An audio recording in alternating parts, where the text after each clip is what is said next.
Ladies and gentlemen, dear friends, welcome to this place. Good evening. It is my pleasure to open this evening with the words of thanks to the organizer, the non-profit organization Mozaiky Platform Dialog, a group of people who are trying to promote and develop interfaith and intercultural dialogue. They are inspired by the teachings of the Turkish theologian and imam and philosopher and poet Fethullah Gülen. And the branch of this worldwide movement, which is this non-profit organization, Mozaiky Platform Dialog, is the organizer of this evening. It is also my privilege to welcome our two special guests who both specialize in the theme we are going to discuss together. They both specialize academically and in other respects in the area of women in Islam. On my right hand, Professor Sophia Pandya is the associate professor at the California State University. She is specializing in religious studies, particularly in the field Islam and women and contemporary Islam, movements related to contemporary Islam and so on. She is an author of 2 books, and she is a winner of the 2016 Advancement of Women Award of the President's Commission. So that's our first guest, our first speaker tonight. On my left hand, it is my privilege to welcome Arhanem Kardaşem, who is the chief editor of the Die Fontane magazine and also a chief editor of one publishing house. He is an author of 4 books. He works also as a lawyer and journalist, and his PhD research is related to the role of women in Islam, or actually to women's rights in relation to Islamic law in Islamic contexts. So this is our special guests for tonight. We will start with asking them to present their opening presentations, and then they will respond to each other. They will sort of comment on each other, and then we will move to the more interactive part of this evening, and we will just open the table for your questions, your concerns, your comments on whatever you have heard or whatever comes to your mind in relation to the theme Islam. Women in Islam. So I don't want to take more of this precious time. I would like to ask Professor Sophia Pandya to start her presentation.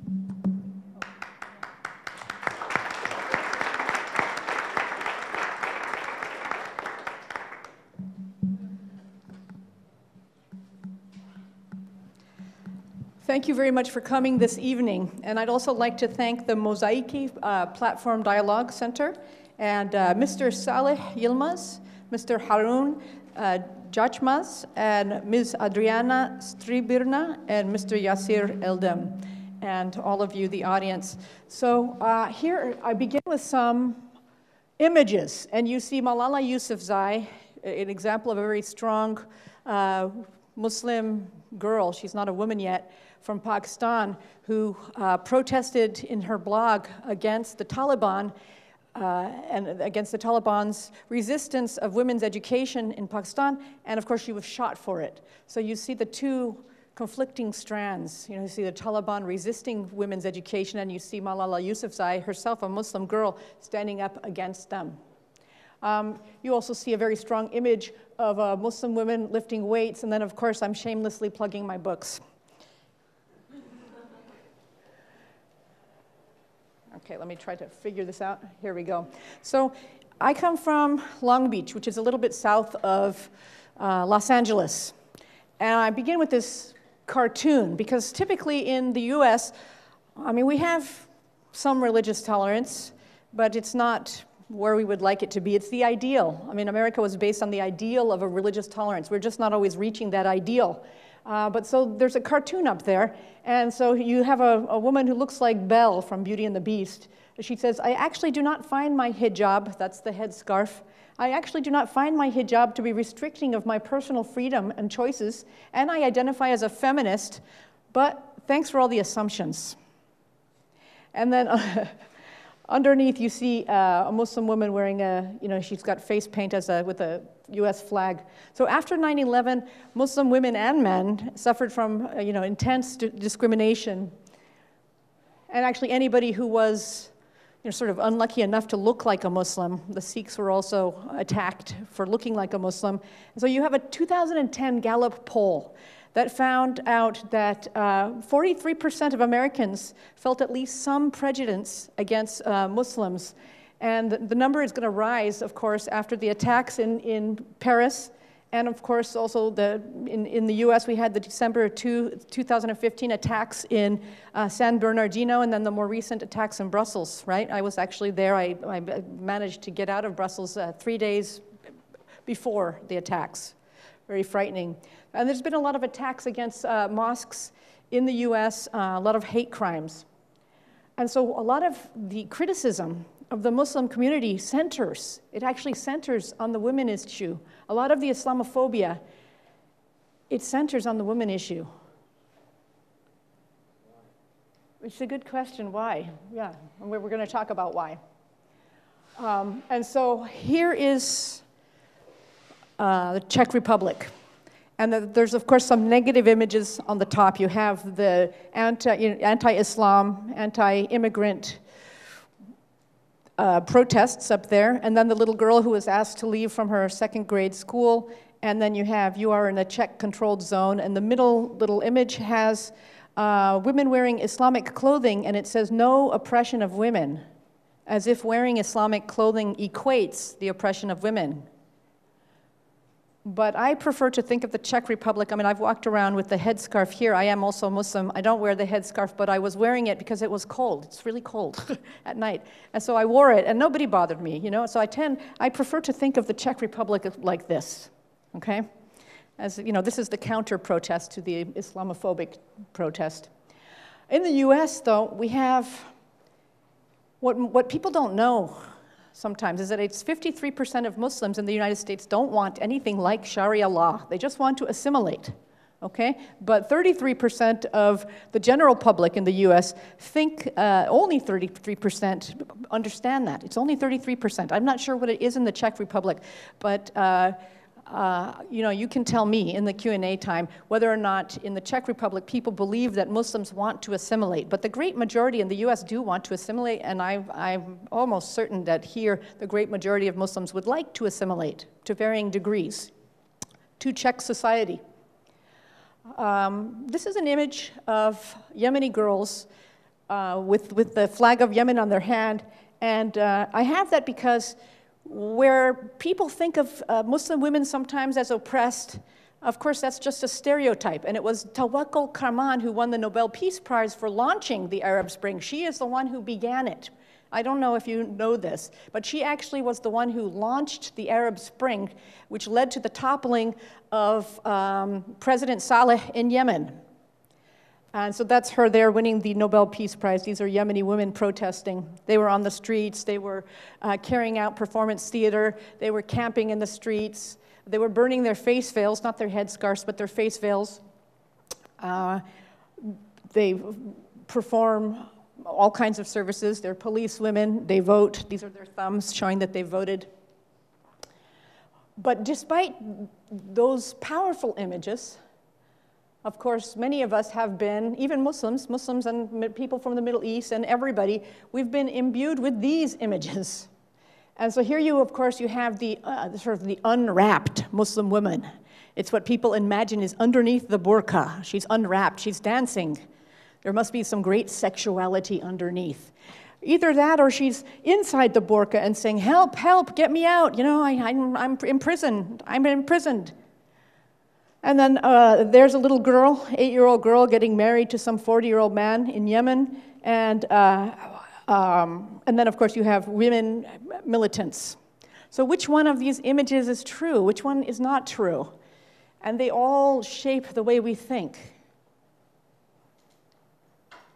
Of course, this is also true, okay? I don't know if you have your burkini.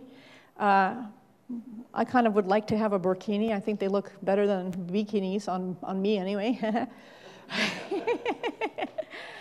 Okay, but here's a lifeguard in the US in a burkini. Here's some young Yemeni women with face veils.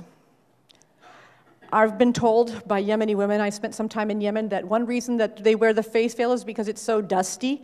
And in fact, even before women covered their faces with this sort of very modern face veil, it's made out of rayon, that women would just wrap their faces because they wanted to not breathe in the sand.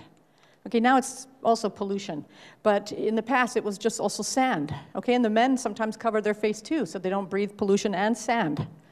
And then during the Arab Spring, women just ripped their face veils off and burnt them in some great, a great moment. Of course, there was a backlash against that, and so I'm not going to deny the backlash. In the US, we have not yet had a female president. It could come. Of course, we could elect Trump, and then I'd have to ban myself from the United States, right? I'd have to ban myself. I don't know what to do. My identity will be compromised if we get Trump. There's lots of jokes to be made there, but he's not so funny anymore. And here's some images as well. So the top images, these are in France, actually. They're carrying English signs, but the top images have women saying, look, hijab is my choice, not a compulsion. Nobody's making me wear the headscarf. I'm doing it because I want to. I have many Muslim women friends who wear the headscarf because they want to, and in many cases, their parents don't want them to. Or even their husband doesn't want them to. But the assumption is that women wearing a headscarf, that somebody is controlling her, that she's being made to wear the headscarf. Nothing could be further from the truth in most of my friends. I have one friend, she's Turkish. Her father owns a vineyard. He makes wine, and he got furious at her when she wore her headscarf. And in fact, she had to take it off and go wine tasting with him. There's a longer story there. I won't tell you the whole story. And the other assumption is that Muslim women somehow all want Sharia law, all Muslims want Sharia. That's just a myth. It's a myth. It's a fear-mongering myth. Many Muslims very much would like democracy in their own home countries, much less here. And then I want you to look at that lower image. Remember the poster that you saw of, it said something like, it was the yellow poster before in which you said, you're in the check zone, and it said, no oppression of women here. And then you saw Muslim women wearing like black Islamic clothing. I want you to look at this. So I actually did buy these outfits. I bought an abaya, I bought a burqa when I was in Yemen, an abaya. And I thought it would just take me 5 minutes. It's all black, you go in, you go out. But it wasn't true. It took me like an hour. I had to have one that expressed my inner soul. I had to have one. I realized I wanted one with little diamonds and little, it took me a long time to shop. They're beautiful. They can be very, very beautiful. And they can highlight eyes. So I want to talk about a little bit of theory now, not too much, but so this is the hard part of the lecture. So this is Chandra Tolpade Mohanty. She's a Pakistani professor. She works in the United States. She wrote a book in 2003 called Feminism Without Borders. And her argument is, she says that Western feminists, actually, so that would be me, because I'm from the US, but that would also be you, right? The Czech Republic is still theoretically in the West. Western feminists have discursively colonized women from the Middle East, a form of colonization. And so how would it be that we colonize women from the Middle East? And her argument is that we do it by talking about women from the Middle East as weak, oppressed, devoid of agency. They're either overly sexualized or they don't have any sexuality. They're beaten, they're flat, they can't read, they have flies swarming around their face and children hanging off their breasts. And this image is a form of colonization because we are not allowing, with this image, Western feminists writing in discourse about, portraying Muslim women in this way, that we are not allowing them to speak for themselves. And when they do speak, we don't hear. So here's a quote. She writes, I'm quoting, "This results in an assumption of women, as an already constituted group, one that has been labeled powerless, exploited, sexually harassed, and so on by feminist, scientific, economic, legal, sociological discourses. So Gayatri Spivak also adds to this. She says there's something called sanctioned ignorance, like a form of ignorance that's holy. She said that non-Muslims in the developed world, that would be like the West, they mask their own imperialism and they mask the poverty of other places in the world systematically and to their benefit, focusing on shocking women's issues, focusing on the trope. It's a recurring theme of we need to save these brown women from the brown men. And the men are all portrayed as, barking like dogs and angry, just angry all the time. They're never nice, they're never good, they don't like their women, they don't like their girl children. It's a form of discrimination that is very gendered, if you think about it. It's a very gendered form of discrimination. And male Muslims are also victimized by this idea. But so there are problems within the Middle East, within the Muslim communities. Of course there are problems regarding gender. Muslim feminists are told that they are embracing Western culture if they try to become too westernized, or not even westernized. Sometimes if they just take a job or want to be more active in the public realm. Sometimes in more conservative societies, they're told that they're embracing Western culture. They're becoming intoxicated by the West. They're told to wait. They say, look, there's wars here, wars there. The timing's bad. We're being discriminated against. The timing's bad. And at the end of the day, it makes things worse for women.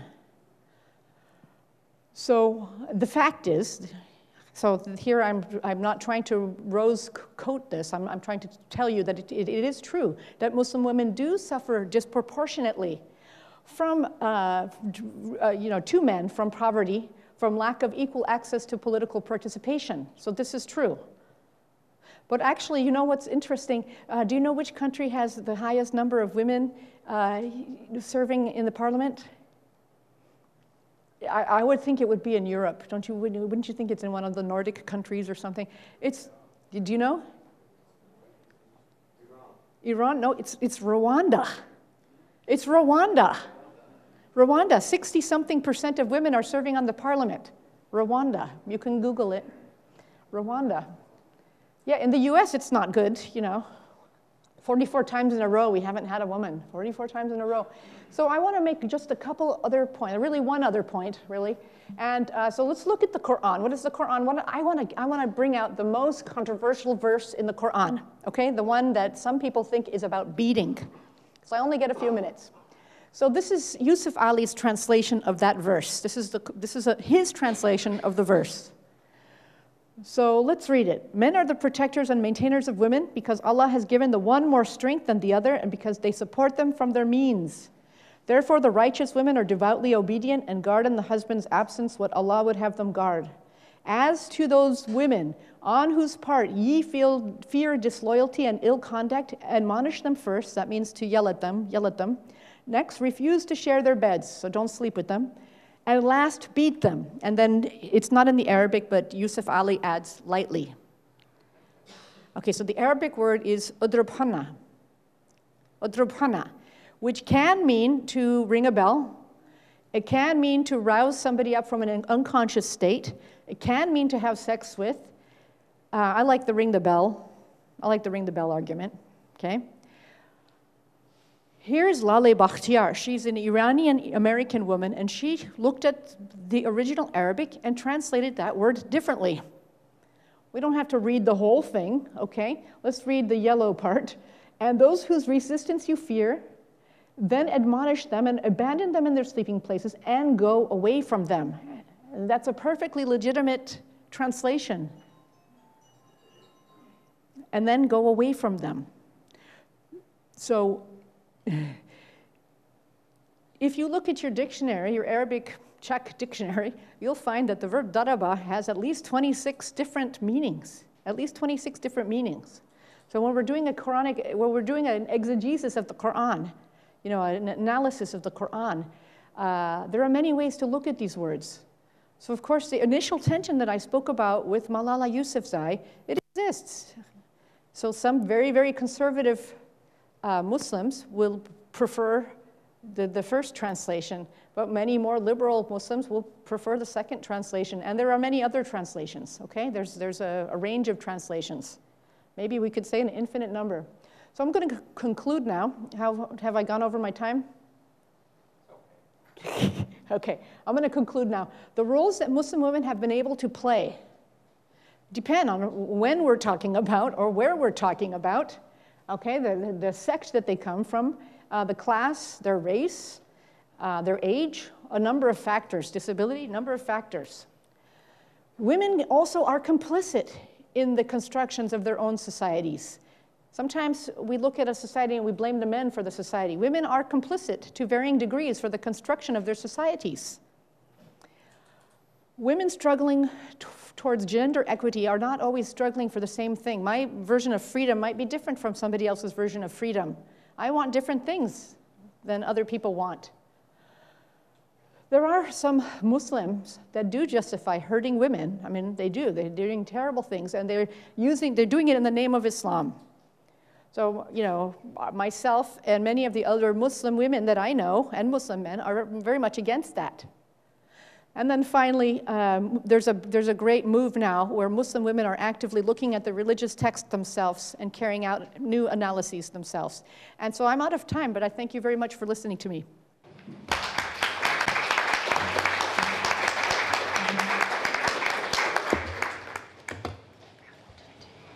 Thank you, Dr. Pandya, for your presentation. And now I would just turn the word to Mr. Kardaşem, and after you present your presentation, then I would ask the two of you to respond to each other. Very nice. Thank you very much indeed. Thank you for your invitation. Ladies and gentlemen, I'm very honored to be invited here today and be with you in order to discuss the situation of women according to the basic sources of Islam. I want to begin with a verse of Quran. Quran states, "O humankind, we created you from a single of a male and a female and made you into nations and tribes that ye may know each other. The most honored of you in the eye of God is the most righteous of you. And God has full knowledge and is well acquainted." This verse of the Quran answers many of the questions which predominate in Western minds concerning the problem of superiority or inferiority of nations, ethnicities, and biological differences. Further states these words, why God intended such differences as a part of his divine plan. Contrary to the conceptual design of Tower of Babel, God states in the Quran that it is not the wrath which made nations different, but his will that humankind may know each other, should learn from one another, to become familiar to each other, to respect each other, regardless of their colors, races, nations, ethnicities, and sexes. None of those differences are subject to be superior or inferior to each other. The only feature that counts to be righteous and just in every deed, thought, and evaluation. Another basic principles of Islamic credo is that no heavenly being is subject to sexes. Neither God nor the angels possess sex. Quran states, "Those who believe not in the hereafter name the angels with female names, but they have no knowledge therein. They follow nothing but conjecture, and conjecture avails nothing against truth." In another verse, Quran states, "Now ask them their opinion. Is that thy Lord has daughters and they have sons? And that we created the angels female and they are witness thereto? Is it not that they say from their own invention? God has begotten children, but they are liars. Did he then choose daughters rather than sons? There is no Islamic doctrine that ascribes God to be of male or female origin. Having said about those major principles concerning the nature, purpose, and seal of differences, as well as the neutrality of God in the sense of sexes, we can now go into our topic, women and Islam. So God the Almighty, according to Islam, has no sexes, which will not privilege men over women. Neither is prophethood is a peculiar profession to male sexes. On the other hand, the prophet of the religion of Islam is born as an orphan, was surrounded by many women like Halima, who raised him for 2 years as a milk mother, and his grandmother, after his own mother passed away, as Muhammad was 5, and Fatima, the wife of his uncle, became for him the stepmother. Probably because of Fatima's engagement as a passionate stepmother, he named his first daughter Fatima. Muhammad's mission could not be completed without the struggles of the great Khadija, the first wife of the Prophet. He had 4 daughters from her, and his genealogy descends not from a son, but from his daughter. This feminine dominance of the environment of the Prophet, according to myself, was also one of the wills of God, who wanted to change the unjust situation against women in the world, and particularly in the Arabic Peninsula. Prophet was 25, and Khadija was over 40 as she made him marriage proposal. They lived together a happy life for 27 years, till Khadija passed away. Khadija was a wealthy businesswoman who spent her property for the message of the Prophet and one of the first believers of Muhammad. Without the engagement of Khadija, Islam would have not achieved what it had achieved throughout the centuries. After the death of Khadija and his uncle Abu Talib, Muhammad was forced to leave Mecca. Shortly after he came to Medina, divine revelation found opportunity to take measures against every patriarchal and unjust traditions of pre-Islamic Arabia in a revolutionary way. The financial situation of women and children was of much concern. The widows were deprived of any kind of maintenance, because of which they had to marry or find a financial source somewhere just after passing away of their husband. That's why Quran states, those of you who die and leave widows should bequeath for their widows a year's maintenance and residence. That was the first measure which was taken by the Quran. And divorced women had also no means for an honorable life before Islam. And Quran states, for divorced women, maintenance should be provided on a reasonable scale. This is a duty on the righteous.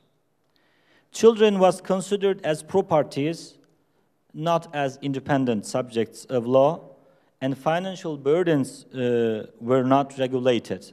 Unfortunately, in some cases, men buried even their own daughters alive, which was condemned by the very early revelations. When the female infant buried alive was questioned for what crime she was killed. And Quran states further, the situation of child, be male or female, as follows. The mother shall give suck to their offspring to whole 20 years if the father desires to complete the term. But he shall bear the cost of their food and clothing. No soul shall have a burden laid on a greater than it can bear. No mother shall be treated unfairly on account of her child, no father on account of his child. In the pre-Islamic Arabia, women was not entitled to have inheritance. She was rather the object of the inheritance than its subject. Quran states, from what is left by parents and those nearest related, there is a share for men and a share for women whether the property be small or large, a determinate share. As such regulations was revealed, the young Muslim society didn't accept it at the first glance. People began to talk. Revelation of Muhammad gives women and children share, despite they are not able to fight against the enemy. They are not able to get war booty. Either Muhammad postponed the practice of this revelation, or he becomes new ones which abrogate this regulation. Since they never gave women and children a share of inheritance, just the agnates who were able to fight were authorized to have a share. This practice was condemned by the Quran even at the beginning of the revelation. So, Muhammad and Quran, on the contrary, made such regulations much more fixed rather than changing or abrogating the norms in favor of patriarchal elites. Establishing financial support amongst the women brought the Quran women to an extent where they can act independently with their properties. I think this is very important, the property issue. Because if the women don't have independent property, they are enslaved in one way or another. And Quran, the first regulations in the Quran are coming from this field. And not only on legal terms, but also in ethical terms, states Quran, and we have enjoined on humankind to be good to his parents. In travail upon travail did his mother bear him, in years twain was his weaning, and hear the command, show gratitude to me and to thy parents, to me as thy final goal. Further, the Quran took many measures against just treatment, for the just treatment of women by regulating the rights, be marriage or divorce or menstruation or dower or child support or sustenance. Is it not that book that this prescribes respect for mothers, taking care of orphans, especially not abusing the female orphans, but respecting them as equal persons or declaring their property as untouchable property? Yes, indeed, it is this book which abolished humiliating practices of pre-Islamic Arabia against women, like avoiding to satisfy their sexual needs with a disgusting formula, your spine is just like the spine of my mother, which was called Zahar. It is this book which modified and gradually abolished patriarchal habits by restricting the number of divorces which a husband could utter and aimed at preventing the misuse of divorce in order to torture the wives psychologically. It is this book which gave them equal rights before the law and right to life, property, freedom of speech, freedom of religion, public responsibility, as well as responsibility before God. Unfortunately, prejudices prevail against Quran, since the people don't know the context of this Quranic text. Who says that Quran does prescribe polygamy? Polygamy was a habit of patriarchal Semitic folks, including the pre-Islamic Arabs. Wealthy and influential men were entitled to marry unrestricted numbers of women. Quran came and has restricted the numbers of marriages to 4 women. It gradually stated that polygamy is not the rule but an exception. If it were the rule and nature of humankind, God would have created 4 Evas for each Adam. God didn't do this, and he still does not do it, because the rate of women and men in a society is approximately 50-50. If we consider the following 2 verses together, we can simply understand what Quran aims at. Is it polygamy or monogamy? Quran states, if ye fear that ye shall not be able to deal with the orphans, marry women of your choice, 2 or 3 or 4, but if ye fear that ye shall not be able to deal justly within them, then only one. In another verse, Quran states, you are never able to justice between wives, even if it is your ardent desire. It means, this is to say, you can deal justly only one woman at the end. But there are some extraordinary cases like war in which the population of men decreases and the demographic balance changes. For such extraordinary cases, could this allowance of Quran came into practice to save women from persecution and prostitution. The Quran deals with personal status and civil dimensions of women's rights in detail, because its message addresses principally to all individuals, be men and women, and gradually to family, and at last to the publicity. Quran gives priority to the regulation of individual family relationships rather than public ones. While this prescribes concrete sanctions and legal acts in the field of civil life, it gives a very little place for public prescriptions. That the Holy Book dedicates a separate chapter for women, Surah An-Nisa, can be called as a revelation for that time. According to Nasr Hamid Abu Zayd, one of the passed away exegetes of the Quran, Quran is the oldest Arabic text where men and women were together commonly addressed. Quran states again, and their Lord had accepted of them and answered them, never will I suffer to be lost the work of any of you, be he male or female. Ye are members of one another. And spoke of equal loans for equal deeds, which we couldn't achieve still in our Western countries. We do have problems in Germany. I don't know how it is in Czech Republic, but the women are paid worse off for the same job. So, I'm talking about the teachings. On the public sphere, the Prophet consulted even in very critical times with his women. At the time of a failed pilgrimage in Hudaybiyah, where he signed up a treaty with non-believers on the terms of 10 years peace. His companions were insulted of this event and did hesitate to obey him, as he ordered them to go back to Medina without performing the pilgrimage. His shelter was, at that time, his wife Salama. He got back to his tent and asked to his wife Salama what he has to do, and he acted as she advised him, which consequently succeeded. He held sermons in the mosque not only to men but also to women. Women were invited to Friday prayings as well as Ramadan and sacrifice feasts. They were learning, writing, and reading. They were allowed to make trade and work outside for the family. They were available during the defending Medina city, joined to military. Also, the succeeding caliphs of Muhammad treated women justly and gentle.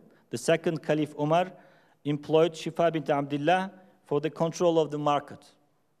Women participated in public affairs, in many agendas. After the assassination of the Caliph Osman, the wife of the Prophet Aisha acted as the ruler of the Muslim society and showed that also women could be leaders for men.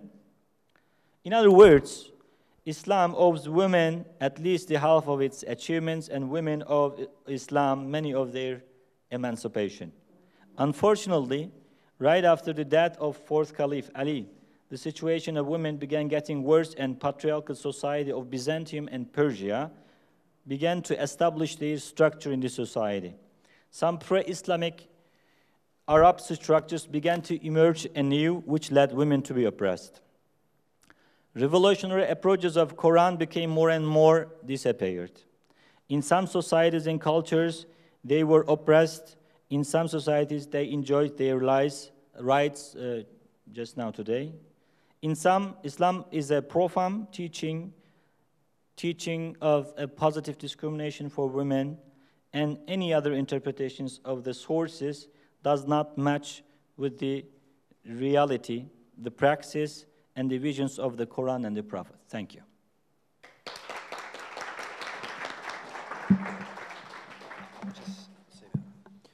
Thank you. Now we will give Arhanem Kardaşem a little time of rest, and we will ask Professor Pandya to respond to what we just heard, and then we would ask Arhanem Kardaşem to respond to Professor Pandya's speech. Okay, so Dr. Arhanem Kardaşem gave us a very nice lecture on the early days of Islam with some textual analysis. And he said that the differences between the genders were in the Quran and part of a divine plan, and that there's mutual respect between the genders. Women were valued, angels were female, God is genderless. I don't know if you know this, but in Islam, God is not a male nor a female. There's no gender to God. Reverence for women was commonplace. Khadija, Fatima, Halima, those were women that received a lot of reverence. Widows were taken care of. Female infanticide ended. That's when you have a female baby. In the past, they used to bury female babies alive. This ended with Islam. And that polygamy, which is a practice that has long received a lot of criticism. So Dr. Kardaş argued that the Quran actually serves to limit polygamy. And that whereas men used to be able to take many, many wives, the Quran says only up to 4, but then actually also adds, but you'll never, only up to 4 if you can treat them equally. But then the Quran also adds, and you'll never be able to do it. So it seems to imply, don't do it, okay? So at the end, he pointed out that during the Abbasid era, which is 750 to 1258 of the Common Era, you had the Muslims, the center went from Damascus, well, first the Arabian Peninsula, then to Damascus, then to Baghdad. And so the Muslim community became influenced by Zoroastrianism and Persian culture, where you had harems and women were sold in the streets. And so this began to influence Islamic culture, even though during the early days and in the Quran, there's a lot of gender equity, a lot of reverence of women's. And so now I'll turn to Dr. Kardaş. You can be a discussant for what I said. Thank you. I was dealing with my speech as you were talking about your presentation, but I was listening at the same time. But the women has this multifunctional, multitasking abilities, which we don't have. I don't know if I will be able to sum up your presentation. But you were talking about you began with some scenes, some stereotypes, and some extraordinary types of women. So you began with the situation of this woman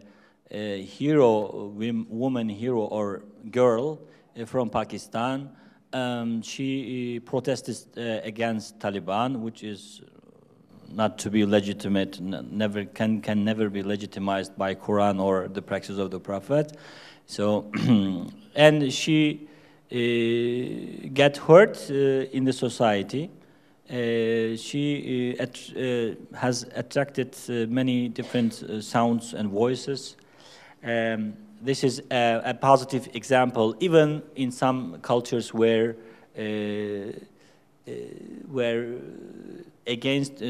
actions against women occurs.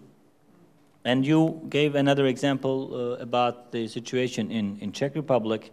This lady, she's going to high school, as far as I know, and she was banned to attend to the classes.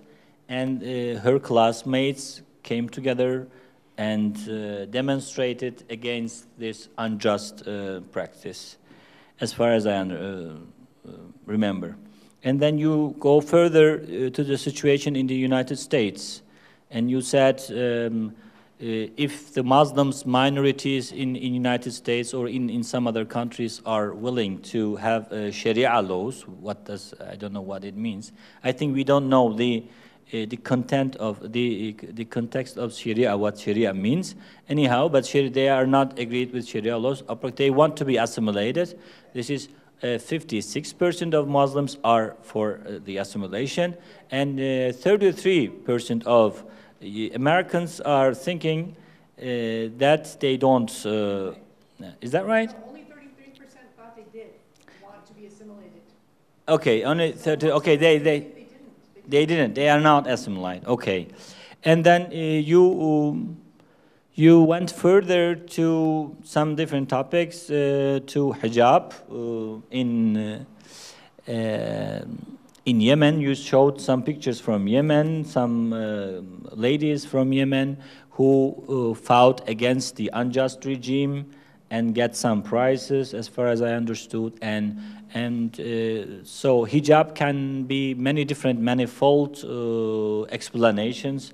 It is not necessarily a kind of enslavery against women. There are many women who, or most of them, are content of hijab, and they are wearing hijab as their will, free will, not because of coercion against them by men. So you also give some examples from this nice girl who had, yes, with this, I don't know, it's, yes, and a Turkish lady whose father is running a winery, and he is not content with his daughter. But despite of this fact, the daughter wants to wear hijab, and she is wearing it. And then you explained some different agendas throughout the world. So you said that Islam has different practices throughout the world, in different countries, different understandings. It is actually, the women issue is not the issue of the doctrine, it's not the issue of the whole book of the practices of the Prophet. It is rather the problem of the culture in which the women live. Yeah, and to our assumptions, so we reinterpret the situation of women wearing burqa, for example, and thinking they are enslaved, so they feel themselves very uncomfortable. So those are our descriptions and interpretations on them, but they do differ from our understandings. Yeah, that's, I think that was your point, right? Okay, thank you. Thank you very much. I was sort of expecting, you know, just both of you giving a few critical comments on the other's presentation. We heard two great detailed summaries of what was told. That's good as well for our memory. I don't want to take any more time from the interactive part and taking questions from the audience, to which I'm looking forward. But I promise to the organizers that I will prepare at least one question which seems to be quite common in this local context. In other words, what Czech people typically have in mind or struggle with when the issue of or the theme of this evening, like, you know, the position of women in Islam or in Islamic societies, what comes to mind, and that is the idea that even though, as you said, the teaching about the position of women in society in the early Islam was quite progressive, very progressive, comparing with the pre-Islamic Arab society, and even though in societies like United States or other contemporary European societies, many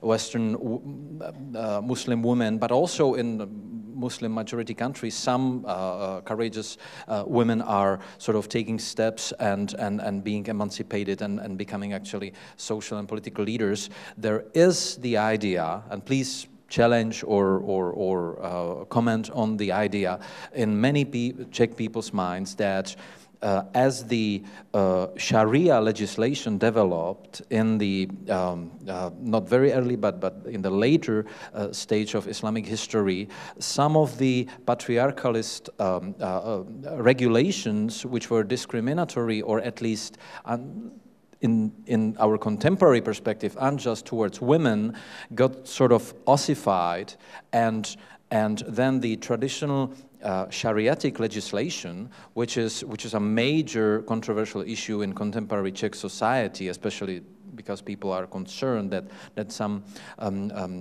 Muslims might want to sort of reintroduce or introduce some Shariatic regulations to the contemporary Czech society, which might bring with them some of the more conservative traditionalist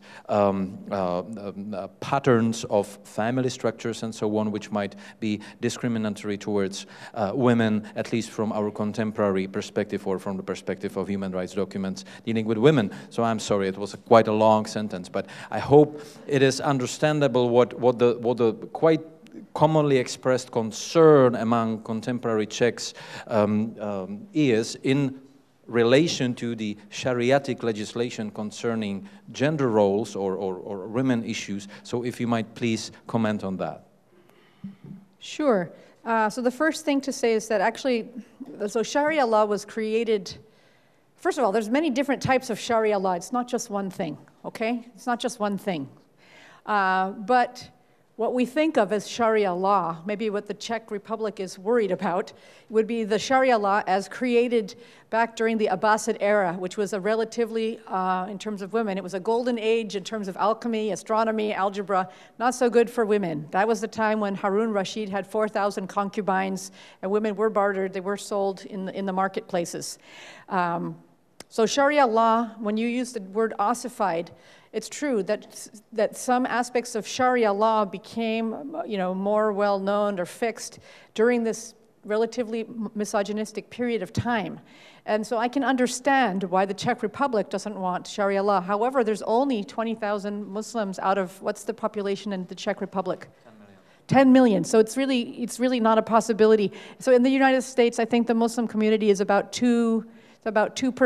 We're about 6 million Muslims in the United States, but there were certain states that wanted to have a law that said, we will never adopt Sharia law. And it was kind of absurd, because of course they would never adopt Sharia law. First of all, most of the Muslims in those given states didn't want Sharia law either. They wanted to assimilate. Secondly, there's just a tiny percentage of Muslims, so how could you vote it in? But you also spoke about family patterns, sort of the creeping in of other peoples, and they're establishing their own family patterns that might be detrimental for women.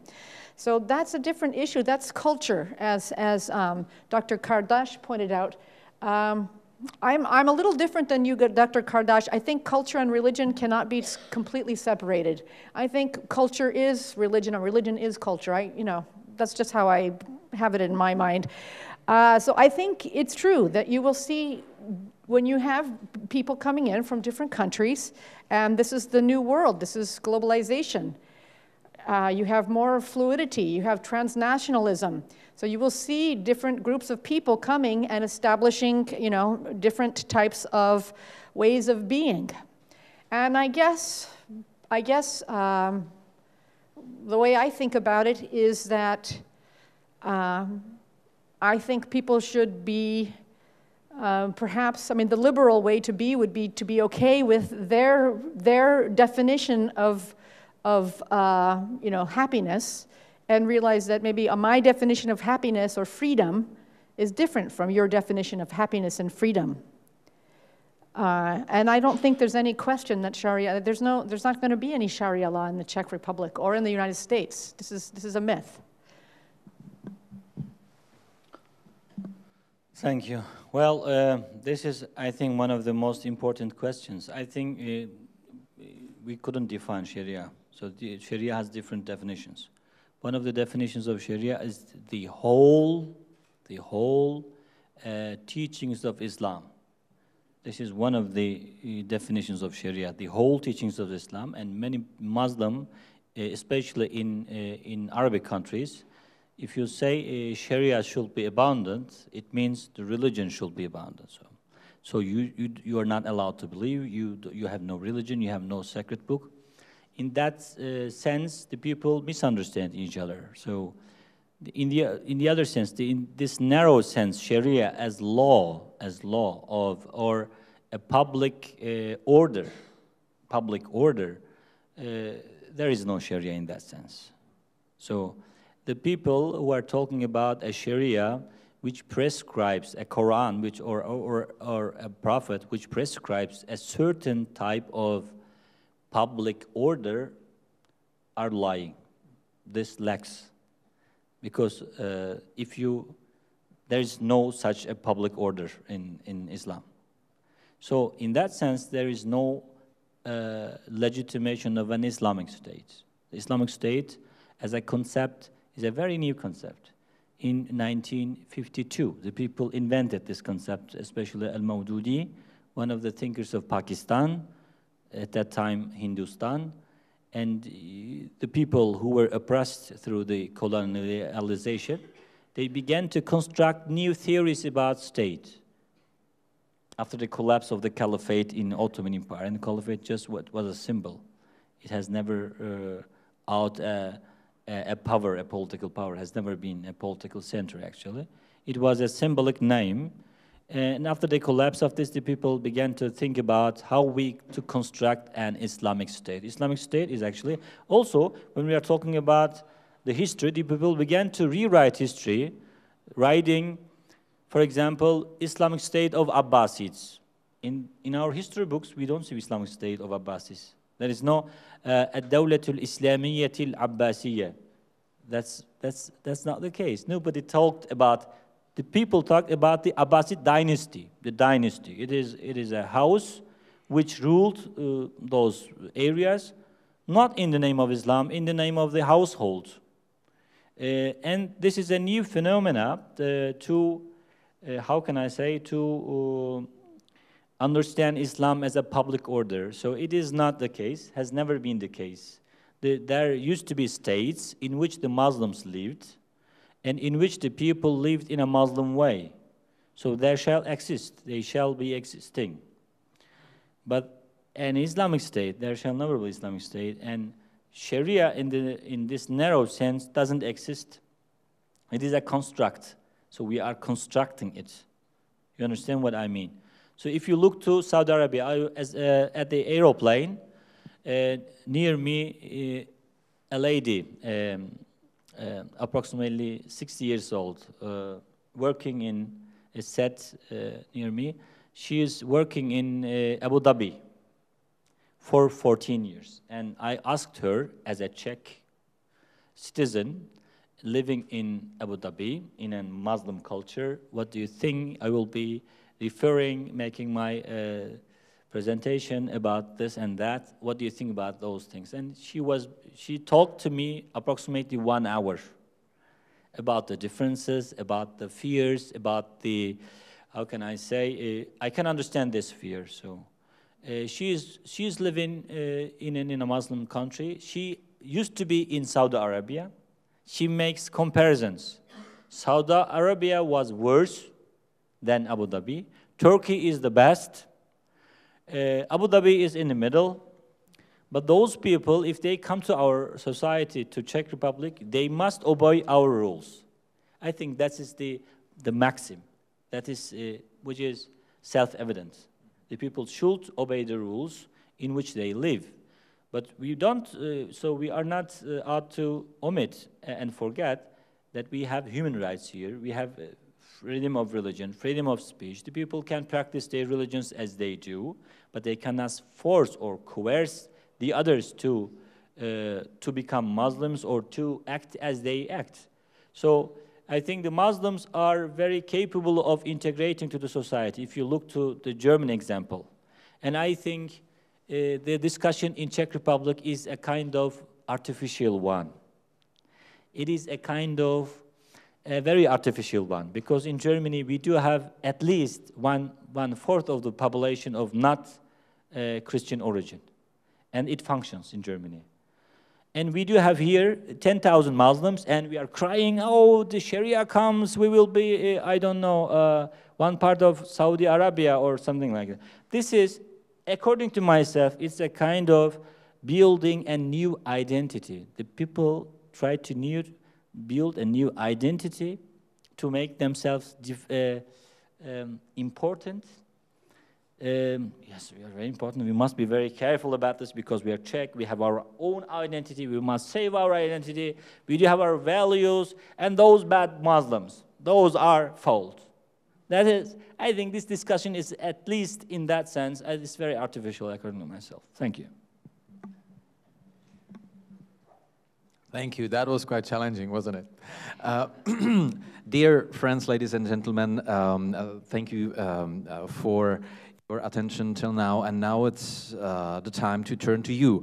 I just want to assure those of you who would like to articulate your question and do not feel comfortable doing it in English, please feel free to ask in Czech, and I will translate it to our panelists, okay? So do not feel intimidated to just ask in Czech, and we will translate it to our panelists. I would also ask the organizers to just move the microphone to whoever asks. And those of you who want to ask, please, if you want, tell us your name. You don't have to, but it's kind of polite.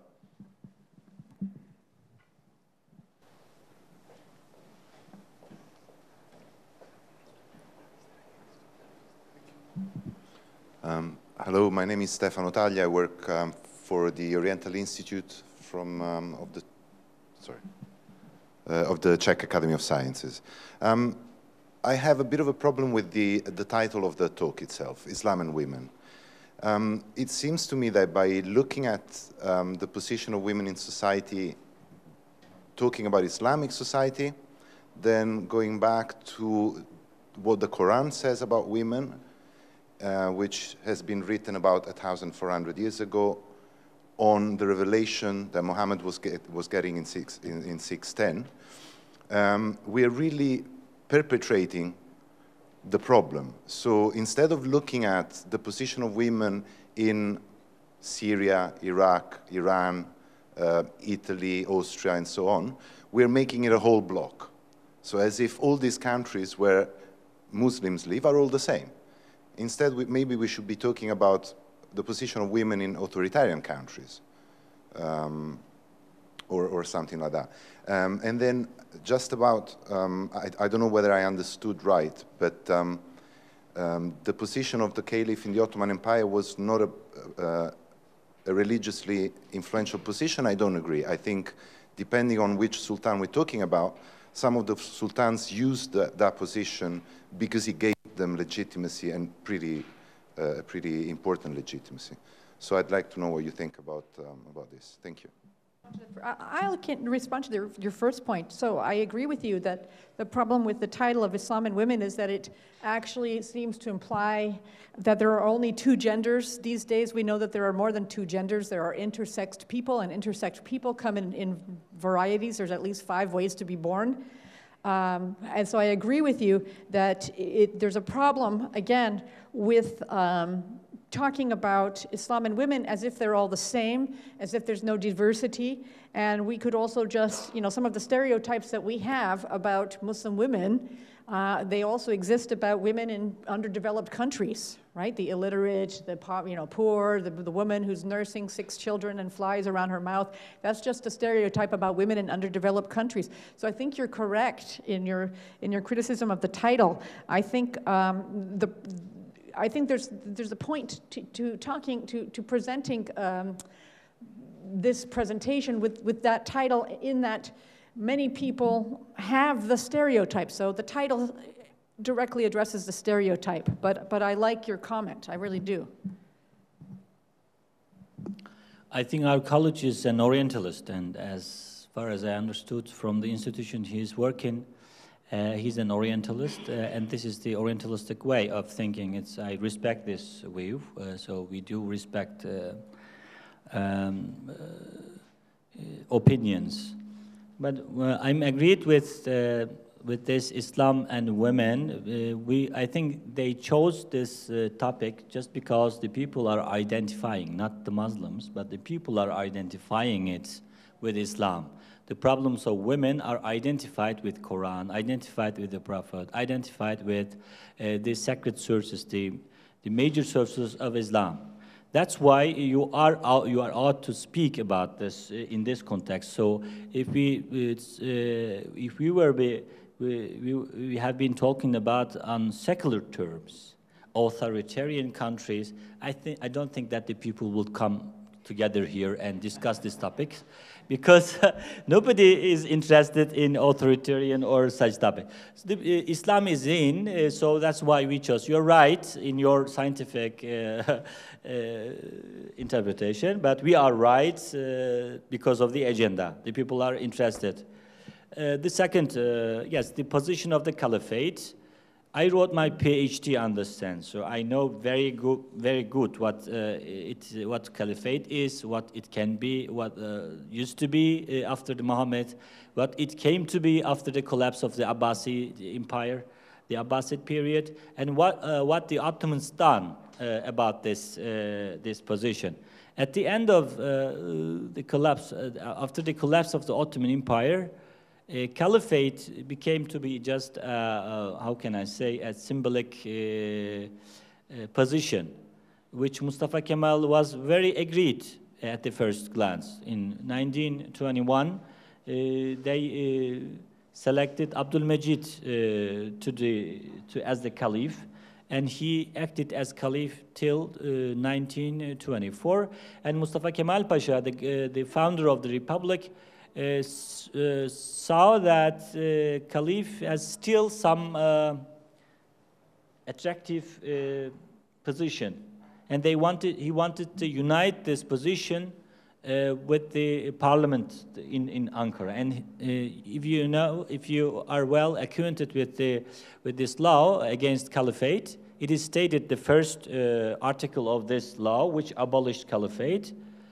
The meaning and the sense and the includings of caliphate is already available in the meaning of parliament. That's why we don't need this position. And this is the first article. You understand what I mean? So it used to be just, and it is not further than this position. It is according to your political power, you have a political caliphate. So I can here declare my caliphate. I say, I'm a caliph here, so please obey me. I'm searching for votes. So this is nonsense. What we see in ISIS in Syria, there is somebody, on coincidence, his name is the same as the first caliph, Abu Bakr al-Baghdadi, on coincidence. He is searching for votes from Muslims to legitimize his caliphate. So those are nonsense things. Caliphate has always be how can I say, be twin with the political power after Muhammad, and there is no prescription of Islamic religion that there should be a position of caliphate, at least according to the Muslim doctrine, Sunni doctrine. Hi, thank you. I have two questions. One from you, Mr. Kardaş. You went very much deep into the roots of Islam and talked about Quran, but we know that this is not the whole thing. Today we have different schools. We have in Cairo, we have Al-Azhar, and we have Najaf, and we have Qom, and we have everywhere. And these are all Islamic schools with interpretation, with effect in the societies. And we cannot just say that, okay, this is rubbish and this is not Islam. This is Islam. And we see, in this case, when we're talking about women, many different interpretations when it comes from monogamy, from inheritance, from blood money, from everything. And it's affecting the lives of the very women in these societies. We don't care about women in Islamic women in Europe or in America. But what's happening in the Islamic world, we are seeing that these interpretations have very direct effect on the lives of women. I myself, I'm not generally very much in favor of talking about the problems of Muslim women in the Muslim countries, coming from a Muslim country. In Europe, I don't like to talk about it, but I think it's a very one-sided interpretation of Islam. And I want to know what's your take on these interpretations that we see today rather than what has happened 1,400 years ago. And Professor Pandya, I want to ask you, can you elaborate a bit more on what you said about after the time of the Prophet and when Islam started to move In Persia, you said that the experience of the background of Zoroastrianism and harems affected the Islam and sort of like reshaped what the original Islam was. Can you elaborate a bit more on that? Thank you. Okay, I just want to add a little bit to your first question, even though I know it wasn't aimed towards me. I just want to add. So, I mean, you're right. We have the contemporary schools of thought, and there are just myriad interpretations of the texts, and myriad amounts of, multiple different sects of Islam. And so it's a Muslim problem, by the way. One of the biggest problems that Muslims have is other Muslims, right? I mean, I can't decide who I hate more, right? Donald Trump or ISIS? I don't know who I hate more. I guess I hate ISIS more, but Donald Trump is really close up there. So, to us, ISIS is what the Ku Klux Klan is to Christians, right? The Ku Klux Klan is a Christian organization. Do you own them? You don't want to own them, do you? I mean, so I don't think any Christian wants to own them. I don't want to own ISIS. I don't want people to associate me with ISIS. But the problem is that we have these texts. Each religious group has a group of texts. And then they have different people with access to these texts. And then they have different groups, different people interpreting the texts in different ways. And, it's the oldest story in the book that those that have more power or they're willing to use violence, they get in the newspapers, they're as interpreting these texts in a certain way. It's a power play. And so it's a big problem that the Muslim community has. And so let's look back at the Abbasid era, this, the second part of your question. You asked me to elaborate on the Abbasid era. Now that's from 750 to 1258 of the Common Era. And that's when the center of the Islamic rule moved from, first it was in the Arabian Peninsula, then then Damascus, then Baghdad. So during that time, you got an overlay of Zoroastrianism and of Persian culture. And so even though during the Prophet's lifetime, you never had harems, during the Abbasid era, you had Harun Rashid having 4,000 concubines. I mean, do the math, right? It's staggering. It wasn't even about sex, right? It's just about showing who's, powerful, that he's powerful. But this was a Persian thing, not to blame the Persians. If there's a Persian here, I'm not trying to blame you.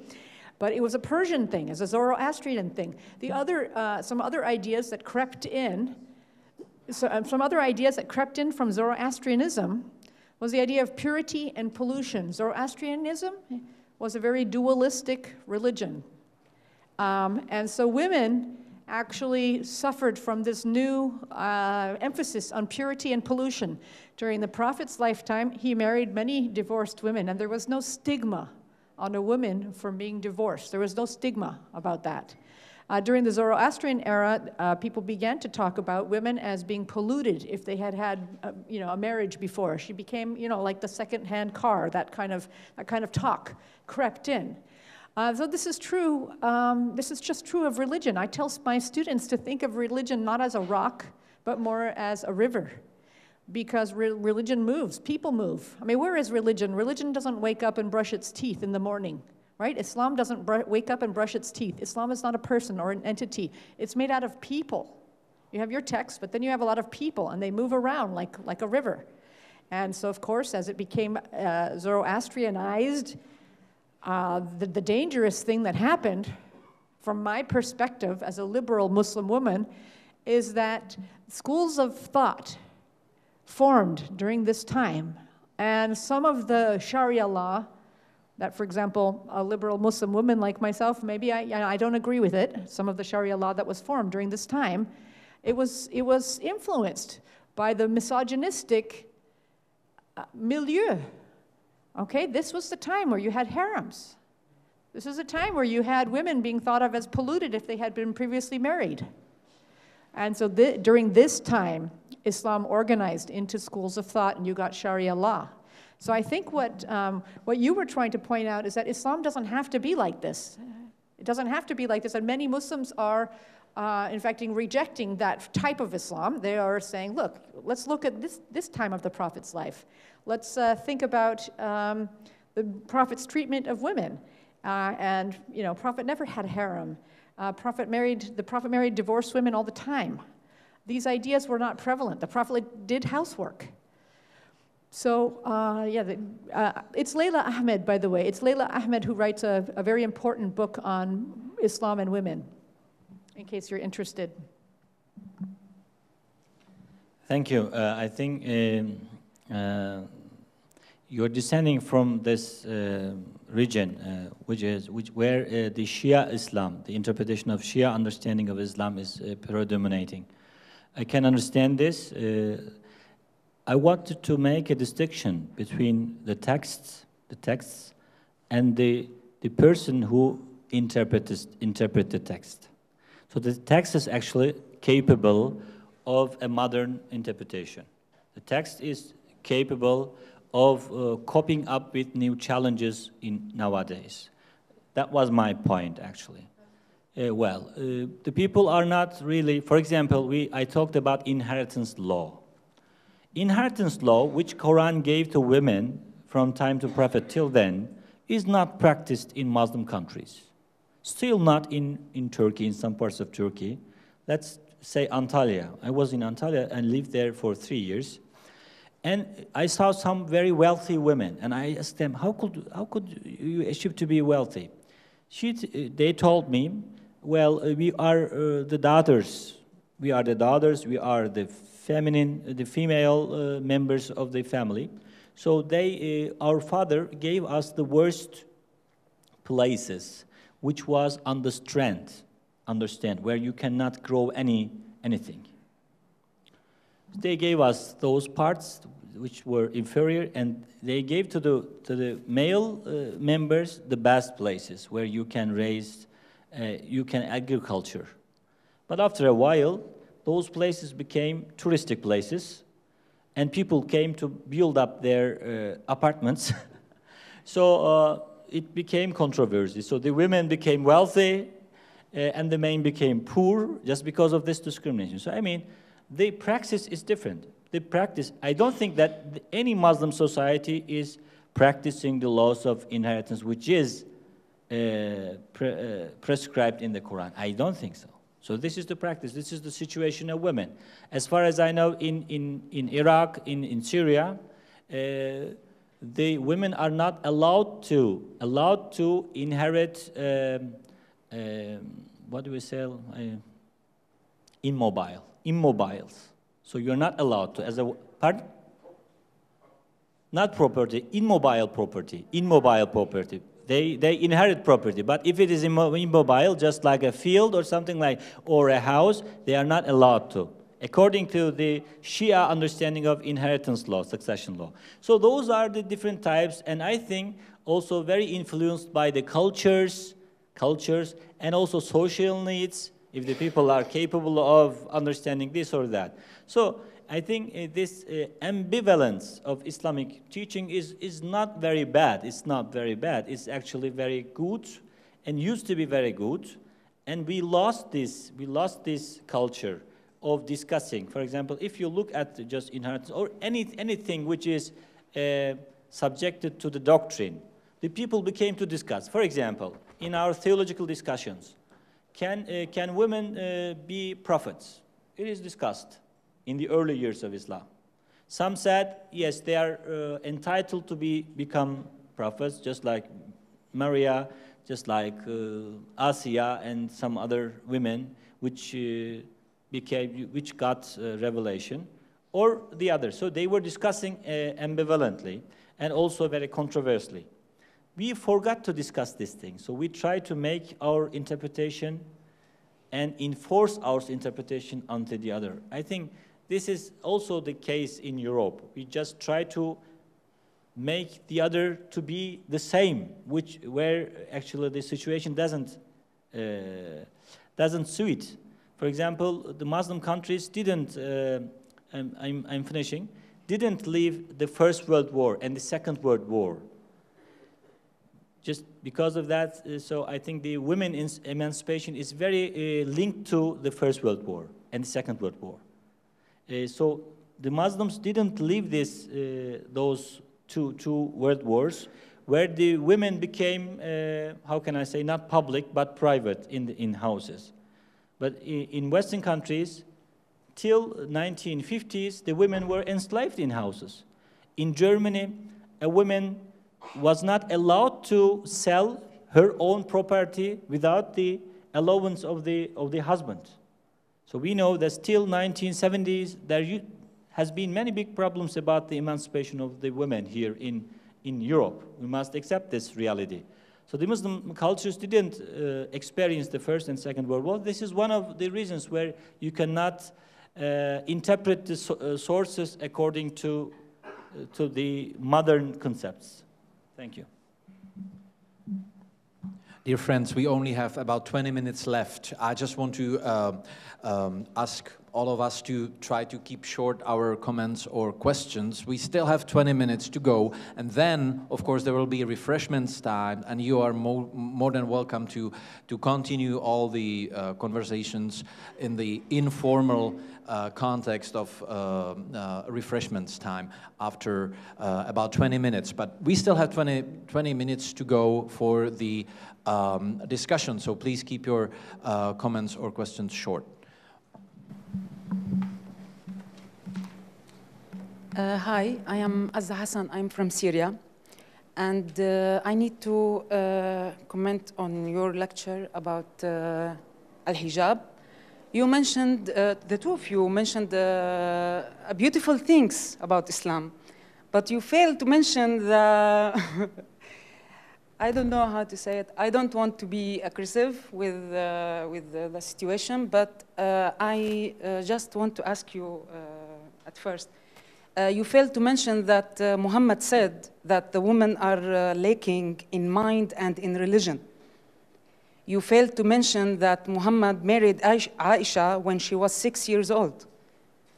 And he combined 9 women at once, when Al-Quran said that you must not married maybe 4. And for Dr. Pandya, you mentioned something about al-hijab, and you didn't mention why it is forced in Islam. It is forced because of something like the woman attracted the men, and they must wear al-hijab to prevent that. It is sexist in all matter. And al-hijab, yes, it's a choice, but in some countries, no, it's not a choice. But when you answer the question, you said in Syria is the law is Shia? No, I said in Iraq. In Iraq, in some part of Iraq and Iran. Okay. Shia, no. I know the Muslim society is very well. Thank you. Okay, so thanks, first of all. So I'll address, in the interest of time, I'll let you do the earlier question about the Prophet's lifetime, and I'll talk about the contemporary time regarding the hijab. And so in the Quran, actually, so there's 2 bodies of literature that Muslims revere. One is the Quran, the other one is the body of hadith. That's the sayings and doings of the Prophet Muhammad. In the Quran, which I've read many times, it doesn't specifically say that women have to cover their hair, much less their face. Okay? Right. So although some people will argue with me about this, there's a reference to a piece of cloth that you're supposed to cover your bosom with. This would be my bosom, right? But it doesn't say I have to cover my head. Some people will say that this piece of cloth, that it implies by the name of the cloth that it's a head scarf. So they mean head and bosom. But in the Quran, at least we can agree that it's ambivalent about hair, and it says nothing about face. So it's a hadith. There is a hadith regarding the Prophet Muhammad who says that Muslim women should cover everything but their hands and faces. But so many Muslims consider that the Quran trumps the hadith literature because the Quran is the word of God. And so they turn to the Quran first. Some of the hadith literature was fabricated. Some people paid to create hadiths. You know, you would have somebody having a business, like a donut business, and somebody would say, I want to pay you to say that the Prophet Muhammad went to eat donuts at this business, something like this. So that people paid for the hadith construction. This was just, this is how religion works as it organizes. So first of all, it's not forced in many countries. For example, in Turkey, the opposite is true. And in Iran, the opposite was true. So the problem is, in Turkey and in Iran, from around the 1930s in Turkey, 1923, and in Iran around the 1930s, Muslim women, even if they were pious and devout, were not allowed to wear their headscarves. So this is the other side of the story. I mean, so governments and men are always trying to control women's behavior, like headscarf on, headscarf off, headscarf on. And then, and then there's the passive-aggressive, Iranian woman who wants to, she's pushing. You can tell how liberal the government is in Iran if she's able to, have the headscarf go back a little bit, and then maybe if it's too far back, they make her put it up a little bit. The headscarf thing, I don't understand why everybody is so obsessed with a scrap of cloth. It's an obsession. Sorry, I'm getting upset here. Yoga, I must do my yoga more often. But yeah, it's just not true that it's, the inverse is also true, okay? The inverse is also true, that Muslim women are told that they can't wear their headscarves. In Turkey, they could not go to school wearing their headscarves, okay? So now I'll turn to you. Okay, so I can mention many other, some misogynic traditions of the Prophet. It's not only this naqisatu aqlin wa dinin, which is stated in one of the traditions of the Prophet. According to, this was at the event of a feast where Prophet came some further after he preached to the men. He came further to the lines of the women and said, "O women, spend your money in the way of God, because the fire of hell is very affraiding." So became aware of this and that. You are talking about this hadith. And let me say, not every hadith is actually normative, has a normative relevance. Let's talk about it. Not every hadith has a normative relevance. What I'm talking about. I know this hadith because I wrote about this hadith an article. So please don't cut my speech right now. Not every hadith has a normative relevance. And in some contexts, the Hanafi scholars considered this hadith in the context of menstruation, in the context of menstruation. And in the deals, in their traditions, not as a social fact or in public affairs or something like that. They just restricted the Hanafis. There are some Shafis, they said they are really inferior to men because they are absurd, like Ibn Kathir, like Shafi'i, Idris al-Shafi'i. I know the basic sources of this religion. I'm not talking from my stomach. So, I do know, but there are many different understandings right now. So there are some interpreters, feminists, who interpret this is not an authentic tradition. There are some, it says, it is just restricted to the periods, the menstruation time where the women have much more, some imbalanced emotions. And the people say it is not zakah, but al-aql. It's not zakah. Because Aisha, if we are talking about Aisha is one of the most talented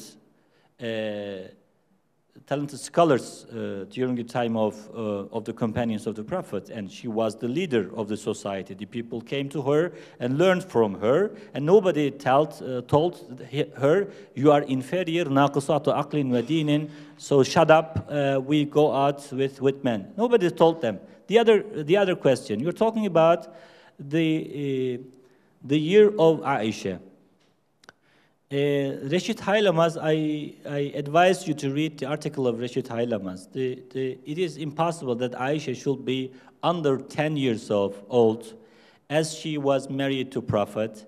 There are many different traditions about this and very authentic traditions that it is said, Ibnu wa kuntu ibnu tus'ati amin, بنت 9 عام, and it is calculated after she became a jariya. She said, I was a jariya as this.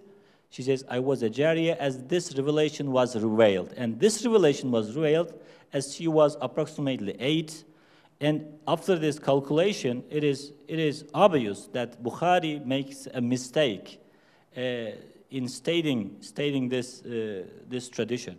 And it is estimated that she was approximately 16, and the Prophet did waited till she comes to Medina, and first they became women and men as she was 18. So please look at to the sources, and then we can discuss the topic.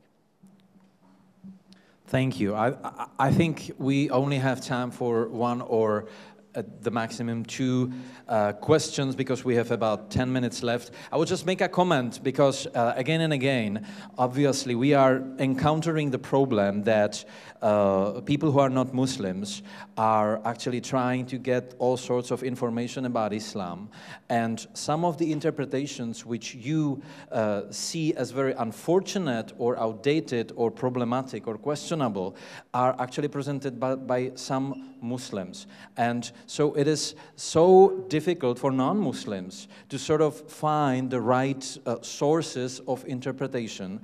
And also, when speaking with people like you, it's kind of comforting and encouraging. But, you know, when you go to the YouTube channel, you know, there are all sorts of preachers saying all sorts of things and in the name of Islam. And so I think, I mean, I'm very unhappy about Islamophobia, but at the same time, I think there is at least this psychological logic to people being concerned, because so many things are going around under the name of Islam, and some of them are really actually frightening. So I think something should be done in terms of the appropriate hermeneutics, because you are suggesting a very sound, healthy, and encouraging hermeneutics of the normative sources, which I would just love to see it more spread and often quoted and referred to. That's just, sorry, just my little comment, and please now who is,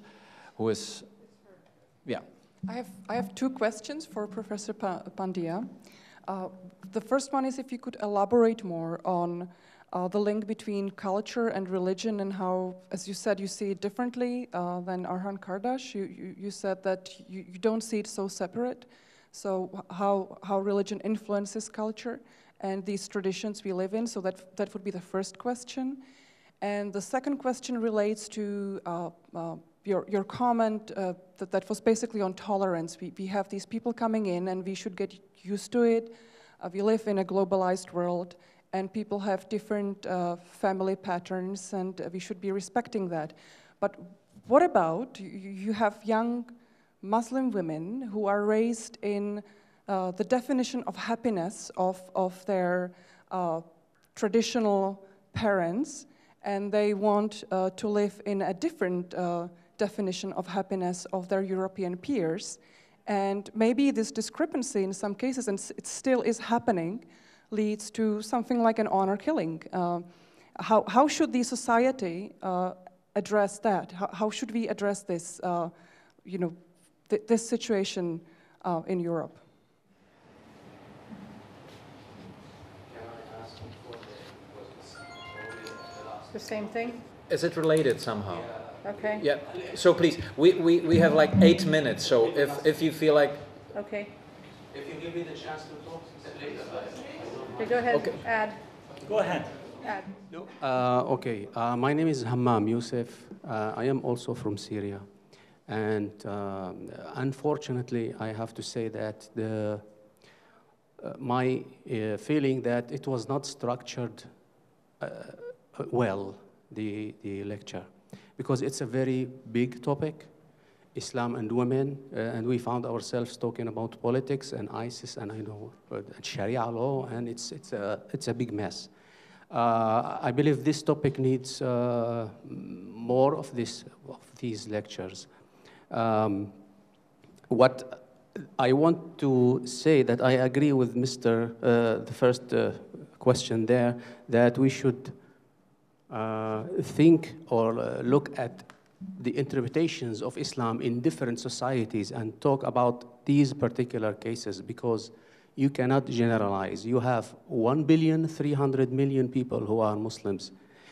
My question to the audience, or remark, let's say, which country in the West is considered the Christian country? Yeah. What is the definition of Christianity? Which society is Christian?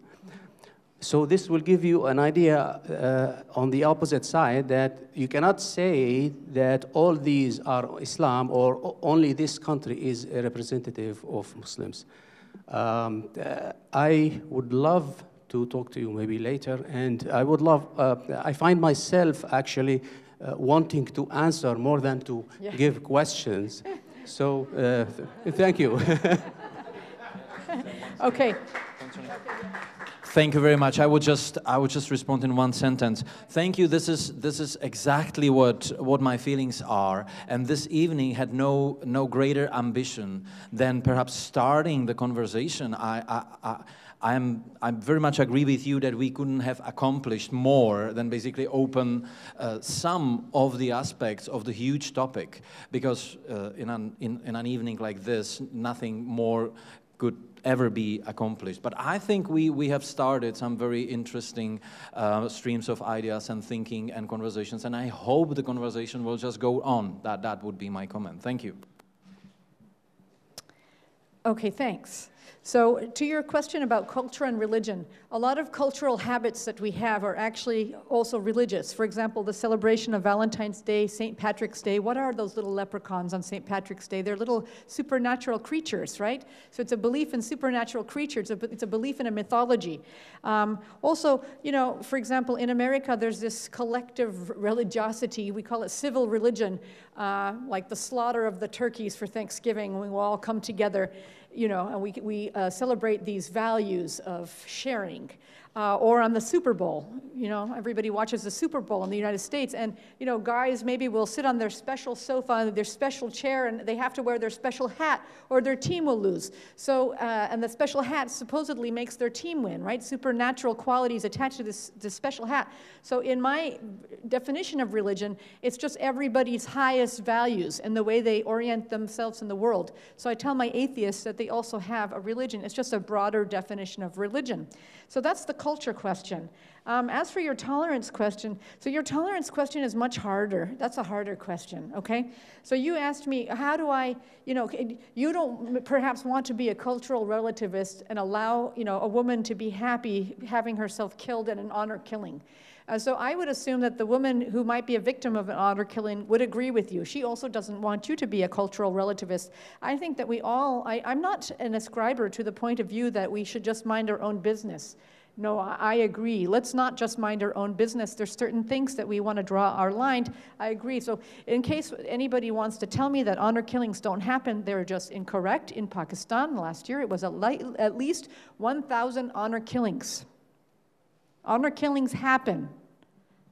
So they're done in the name of Islam. Of course, the people that carry it out, they have a very tribalistic, you know, uneducated mentality, very patriarchal, very misogynistic.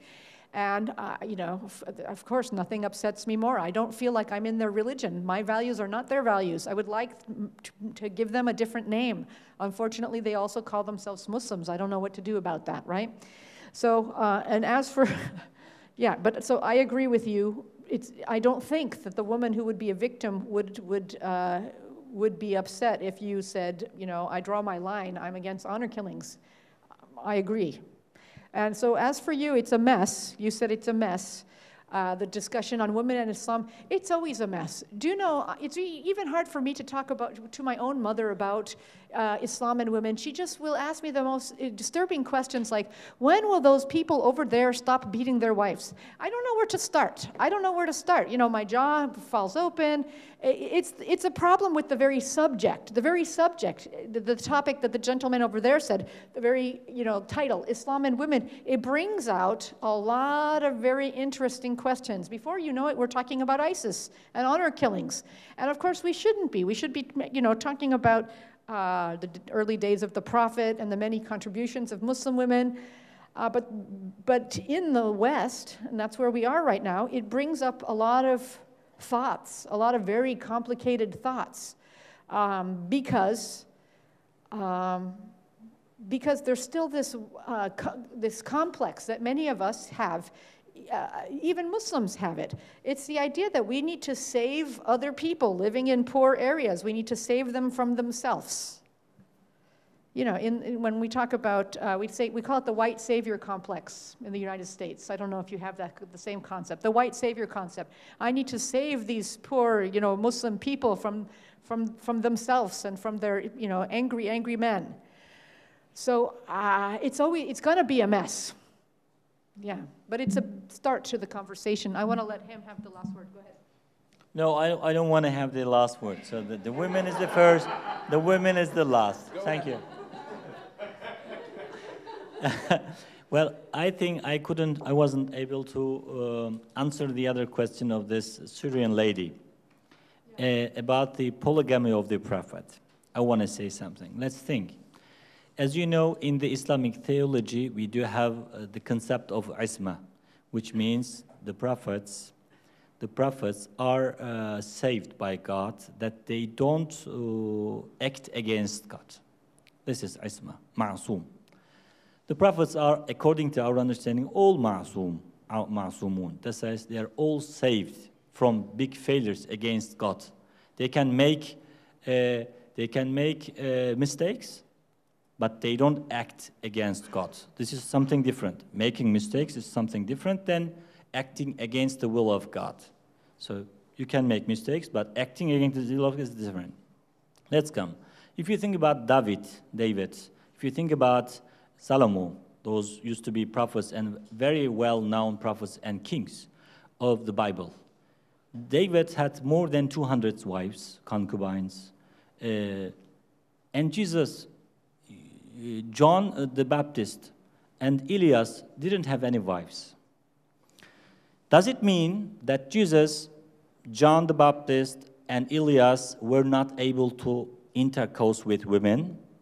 Does it mean that David is uncontrolled, Solomon is uncontrolled, so they are not able to control their libido, and they try to control the society? So according to our understanding, let me say, and the prophet, if he married more than 9 wives after he became 55 and was satisfied with one woman who was 40 years of old age, as he was 25, together, they lived together 27 years, spent 27 years happily. I think there is a part of prophetic mission, just like in the David case. That is my answer to your question. Thank you. Thank you very much. And again, ladies and gentlemen, thank you for coming. And now let's just move to continue our conversation over some refreshment which will be served in the back of this hall. Let's thank our guests for their presentations and responses.